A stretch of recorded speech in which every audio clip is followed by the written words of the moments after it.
Hi from Smoking Moses. Today I'm here to speak about how many people worked on a cigar before it arrives in your hands.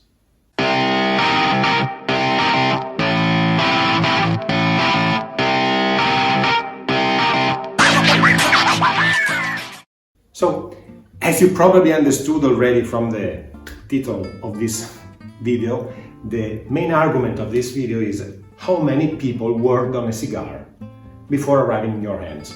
And this is for me one of the topics, or the 10 topics, that every experienced smoker has to know when he smokes a cigar. This is not only tobacco, dry tobacco, put there in such a cylinder and then lighted. A cigar, it arrives from a long story. And this is something that I learned not from a book or from internet. I learned in my visits at Cuba, but most of all in an amazing speech with Hamlet Parades, a super famous torceador from Cuba that I met a few years ago, that now works with Rocky Pater and he has also his own brand, Hamlet, in the United States. Hamlet told me that before every cigar arrived in my hand, there are hundreds of hands working on it. Yes, 100. You understood correctly, 100 of hands.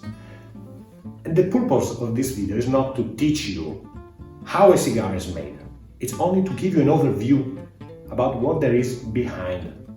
So first of all, we have to start with seeds. Everything starts with seeds, a selection of the seed. Then the seed is brought to the greenhouse. Then in the greenhouse, the plants arrive at a certain height. Then it is transplanted in the field. And remember that in those countries, there are not high technology on the fields. Everything in the agriculture is more or less the same that it was in medieval time. So there are a lot of works behind to prepare the field, to put the plants on it. And then every day there are farmers, vegueros, that has to go there and check that everything is okay, that there are no parasites, that there are no fungus, or no illness of the plant, to remove the non-necessary leaves, to remove the flowers, to avoid that the plant has too many leaves and too much high, that the power of the leaf is no more intense. And then when the plant arrives at the correct moment, every single leaf has to be taken by hand, and they have to bring the leaf in the casa de tabaco and let it dry at a fixed level of temperature and humidity. And when it dry, they have to remove the leaf from that point and put in another to reach the exact compromise between temperature and humidity. And then it is not done. They have to fermentate the leaves one time, then the second time, then sometimes the third, and also the fourth time.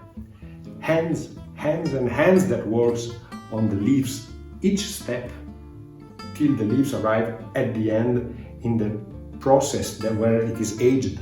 And it could be aged for 1, 2, 3, 5, 10, who knows how many years.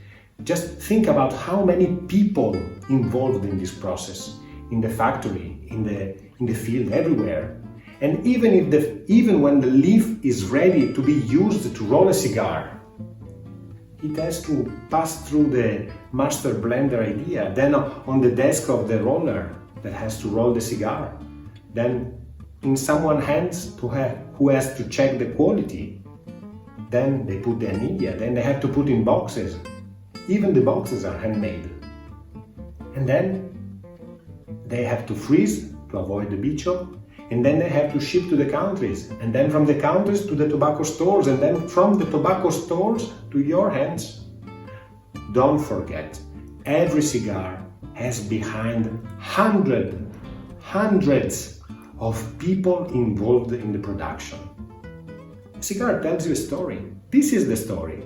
It's a story made of sweat, made of hard job of all these guys. Don't forget when you smoke it, even the most simple cigar, you have to respect and honor all these work that is behind. And that's the reason why we don't press the cigar on the ashtray when it is finished, but we leave them here to give a proper way to finish his life, because we have to honor all the work and all the story that is behind. Don't forget this when you smoke your next cigar. Thank you for watching and see you next time. Bye from Smoking Moses.